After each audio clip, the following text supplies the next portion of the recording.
Bismillahirrahmanirrahim. Tidaklah Allah memberikan kepada kita ujian kecuali salah satu alasannya pengen menghapuskan dosa. Idza kathurat dzunubul 'abdi wa lam yakun lahu min 'amalin liyukaffiraha fabtalahu Allahu bil hazan liyukaffiraha.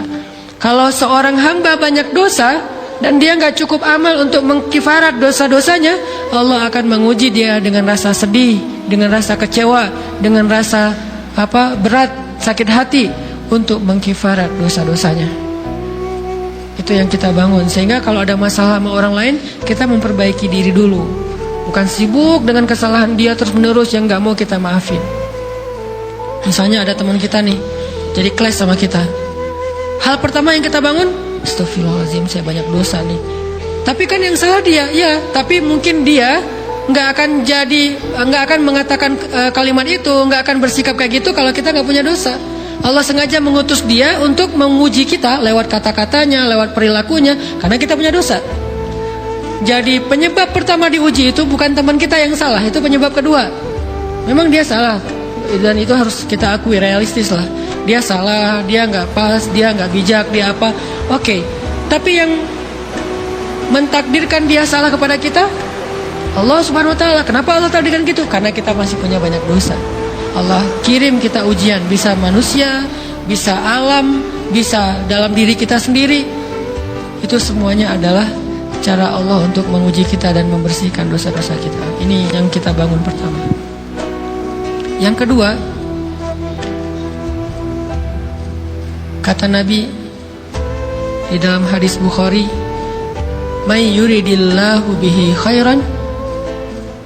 Yang terkenal kan yufaqihu fiddin, itu yang terkenal. Ternyata ada dua modelnya. Ada may yuridillahu bihi khairan yufaqihu fiddin. Siapa yang Allah pengen kasih dia kebaikan agama, kebaikan, Allah akan buat dia mengerti halal dan haram. Itu berarti Allah sayang sama dia. Ini satu model hadis. Ada model yang kedua, mirip redaksinya. May yuridillahu bihi khairan yusib min. Hadis Bukhari. Siapa yang Allah pengen ngasih dia kebaikan, Allah uji. Hah? Kok gitu caranya? Ternyata kayak gitu rahasianya. May yuridillahu bihi khairan, may yuridillahu bihi khairan. Siapa yang Allah pengen ngasih dia kebaikan, Allah kasih dia musibah atau ujian. Kenapa bisa seperti itu, Ustaz? Fa inna ma'al usri yusra, inna ma'al usri yusra. Seolah-olah Allah bilang di dalam ayat itu, kalau kalian mau dapat kemudahan, biasanya lewatnya kesusahan dulu. Kalau kalian pengen dapat keberuntungan, biasanya dapatnya kerugian dulu. Tapi keberuntungan dan kerugiannya pasti nggak sebanding. Keberuntungannya jauh lebih besar daripada kerugiannya. Kerugian itu kayak modal doang, DP. Jadi kalau kita mau dapat kejutan dari Allah, Allah kasih kita DP. DP-nya apa? Ujian.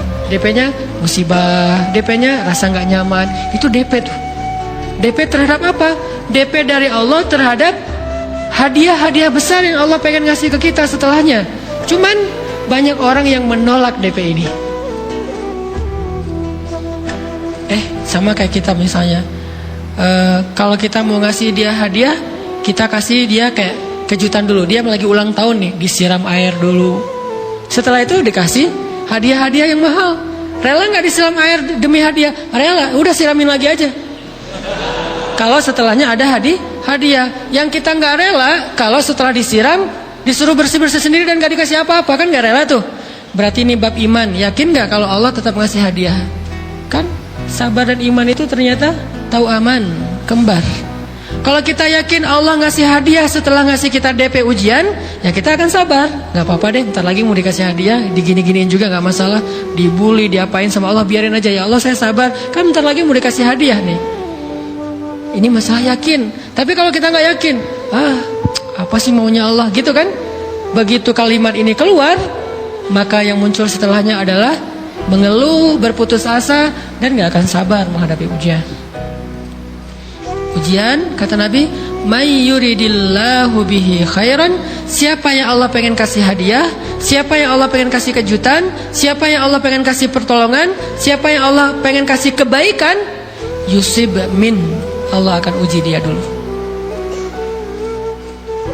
Ini sunnatullah. Sehingga kalau kita lagi diuji, yang kita lihat jangan ujiannya, apa setelah itu. Gimana ngelihatnya Ustaz nggak kelihatan? Dengan mata hati. Istafti qalbak, tanya kepada hatimu, kelihatan nggak? Dengan mata hati.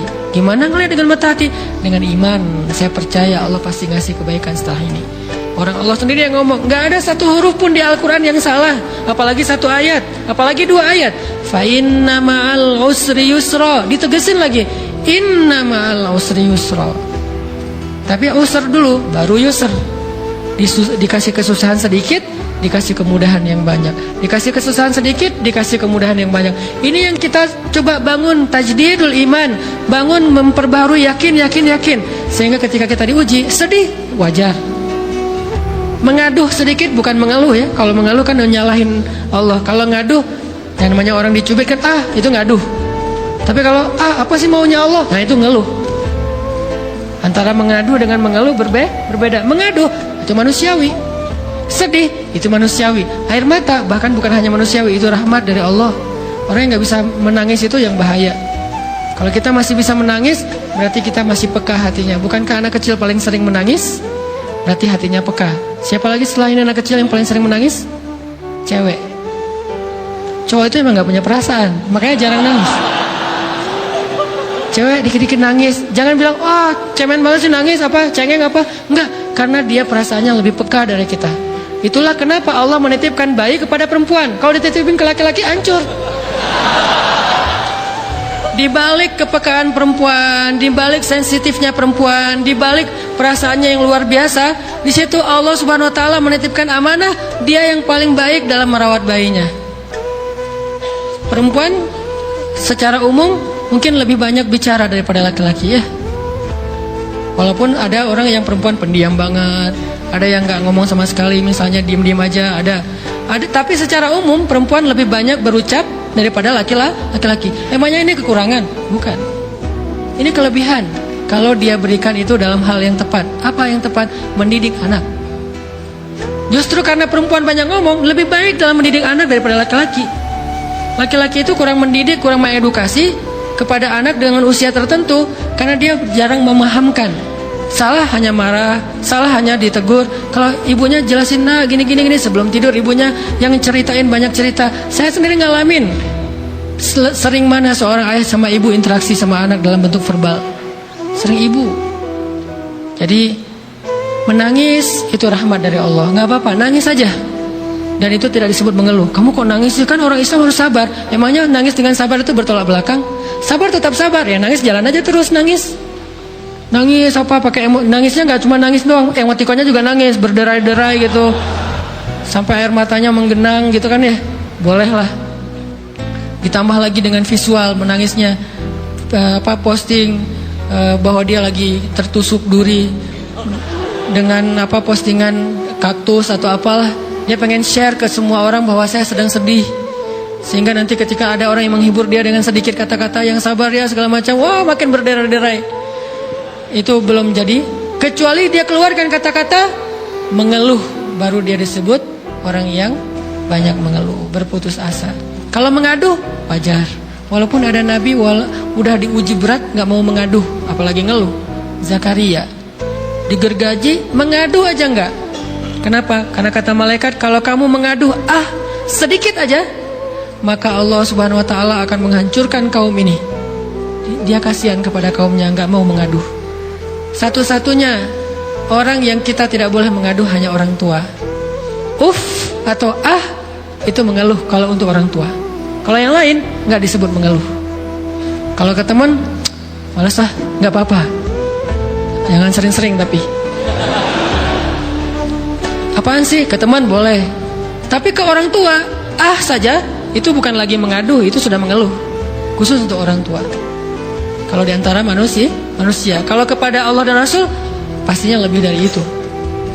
Ketika kita diam saja, tidak langsung beranjak sami'na wa ata'na labbaik ya rabbi wa sa'daik, nggak memenuhi panggilan Allah, itu sudah disebut bagian dari kufur ingkar.